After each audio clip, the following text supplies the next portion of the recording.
여러분 안녕하세요. 행운의 신 사주 풍수입니다. 지난번에 이어서 풍수에서 가장 중요한 것 중에 하나인 바람에 대해서 알아보도록 하겠습니다.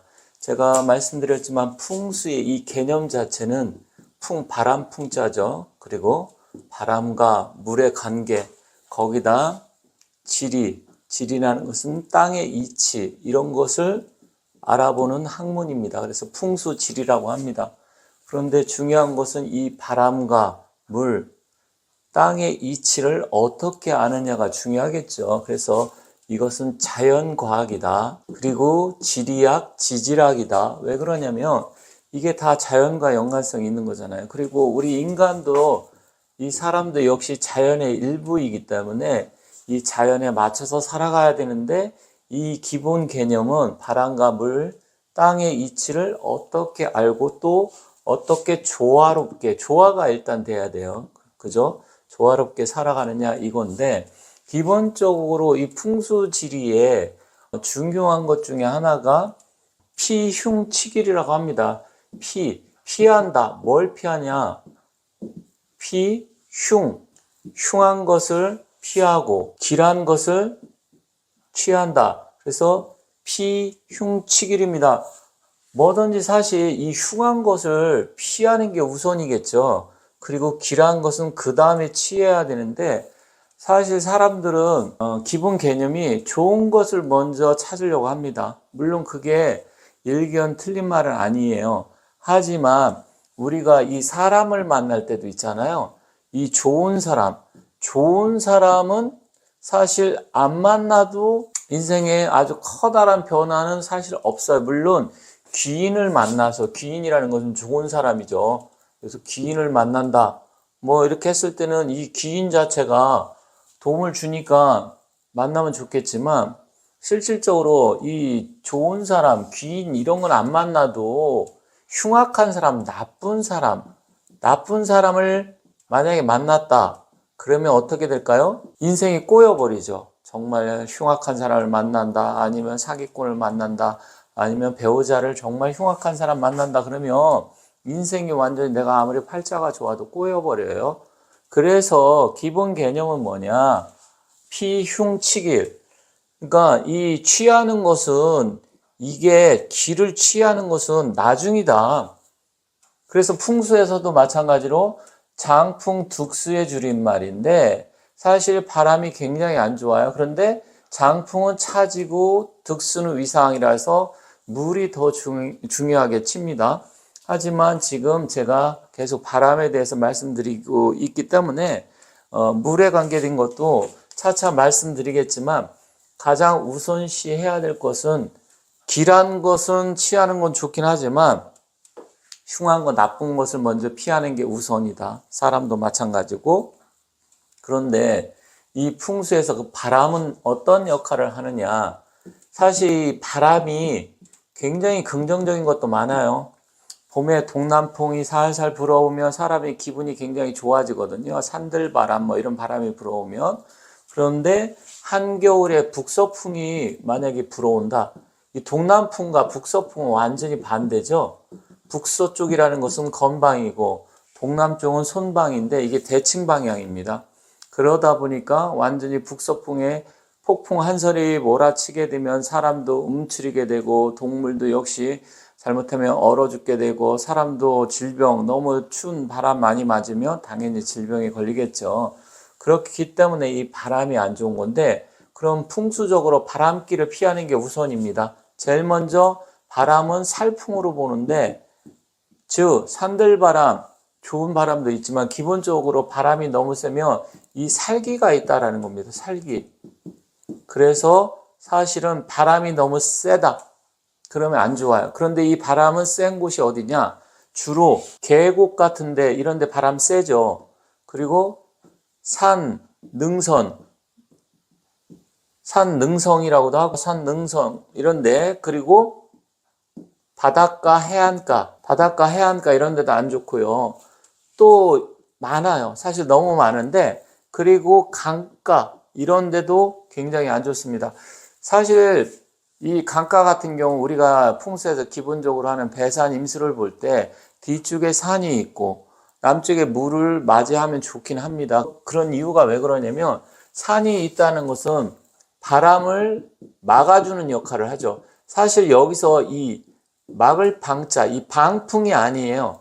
풍수는 장풍입니다. 바람을 감싸 안는 거지 단순하게 막는 역할. 물론 방풍림을 세워가지고 센 바람을 막아주는 게 좋긴 합니다. 특히 해안가에 소나무를 많이 심었던 이유가 소나무가 해풍을 이제 많이 막아주는 역할을 하다 보니까 사실 소나무 같은 경우 바닷가에 많이 옛날에 심었죠. 그게 방풍 역할을 하는 겁니다. 그런데 일단 이런 강가도 겨울 특히 온도가 낮을 때 굉장히 안 좋습니다. 그리고 요즘은 도시 같은 경우 빌딩 숲 이런 데가 굉장히 건물이 높다 보니까 빌딩풍이 엄청나게 많이 불어요.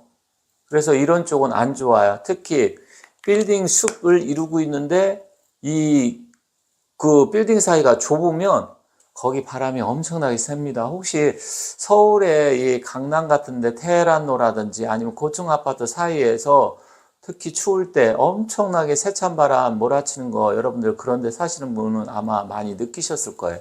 근데 바람을 많이 맞게 되면 어떻게 됩니까? 모든 게 건조 드라이해지잖아요.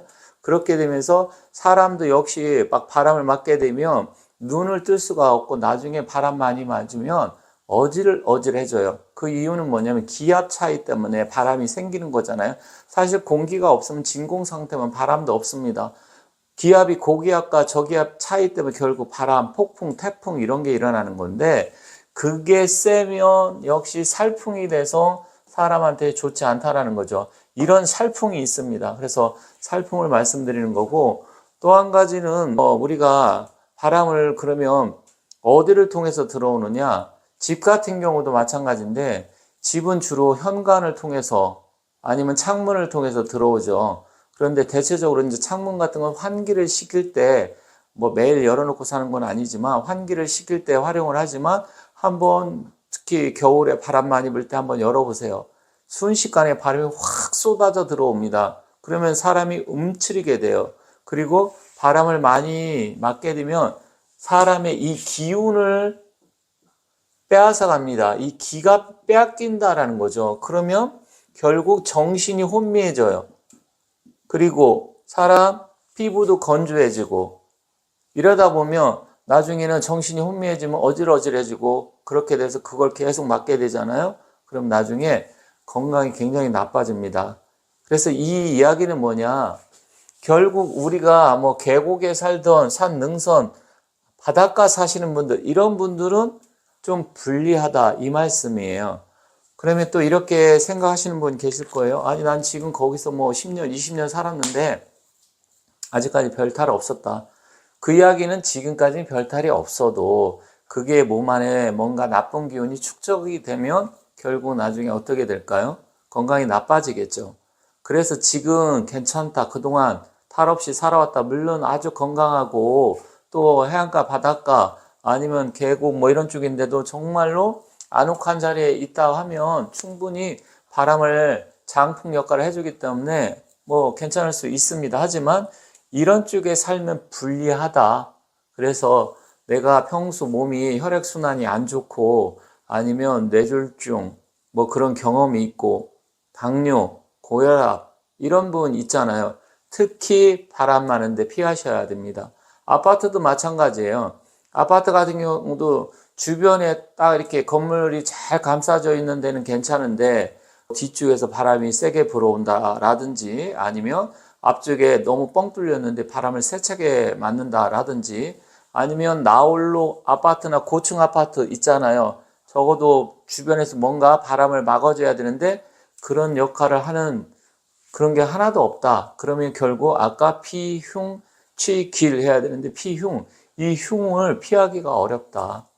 제일 먼저 건강이 나빠집니다. 특히 나이가 이제 60대, 70대 이렇게 넘으신 분들이 너무 고층 아파트 산다라든지 아니면 너무 바람이 많이 부는 해안가 그런데 계곡, 전원주택 이런 거 추천드리고 싶지 않습니다. 그렇기 때문에 혹시 제 영상을 보시는 분들은 거의 50대, 60대, 70대 분들이 많아요. 아무래도 젊은 층은 이런 거에 대해서 관심이 없다 보니까 그래서 혹시 평상시에 내가 혈액순환기 계통에 문제가 많고 또 손발이 차고 냉하고 저리신 분들 지금 말씀 이 바람길을 무조건 피해야 됩니다.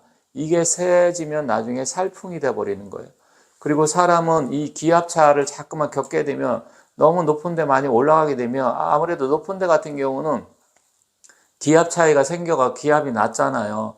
그럼 기압이 낮으면 사람의 이 기를 빼앗기게 됩니다. 무슨 말씀인지 알겠죠? 그래서 특히 혈액순환이 안 되시는 분, 어쩔 수 없이 뭐 25증, 30증, 심지어 4, 50증 사시는 분들, 이런 거는 전 권해드리고 싶지 않습니다. 그래서 좀 내가 평소 건강이 안 좋다, 이러신 분들, 그런 분들 같은 경우는 가급적이면 아무리 높아도 5층에서 15층 이내, 그런데 1, 2층도 사실은 좋지는 않아요. 1, 2층도 나름대로 그게 문제가 있기 때문에 바람이 벽을 타고 딱 타고 올라가는데 1, 2층, 1, 2, 3층 세게 부딪힙니다. 순간적으로 돌풍이 불 때. 그래서 중간층이 사실 좋긴 한 건데 어쨌든 이런 부분을 생각하셔서 풍수에서 제일 나쁜 게 이 바람을 어떻게 피하느냐. 그래서 우리가 현관을 들어왔을 때도 갑자기 옛날엔 대문이죠. 요즘은 뭐 아파트 다 현관이니까 바람이 확 쏟아져 들어올 일은 없는데 그런데 이런 경우는 있어요. 엘리베이터가 있는데 엘리베이터 문을 열자마자 현관이 바로 있는 집이 있어요. 그럼 그 현관을 열자마자 또 중문도 없고 바로 또 방문이 있어요. 이렇게 되면 직중살이 생길 수 있기 때문에 어쨌든 풍수에서는 바람을 아늑하게 해주고 피하는 게 제일 우선이다. 이게 물도 이제 나중에 말씀드리겠지만 물은 재물과 관계되어 있고요. 또 건강도 관계되어 있는데 어쨌든 바람을 조심해야 된다. 이 말씀 드리면서 마치도록 하겠습니다. 감사합니다.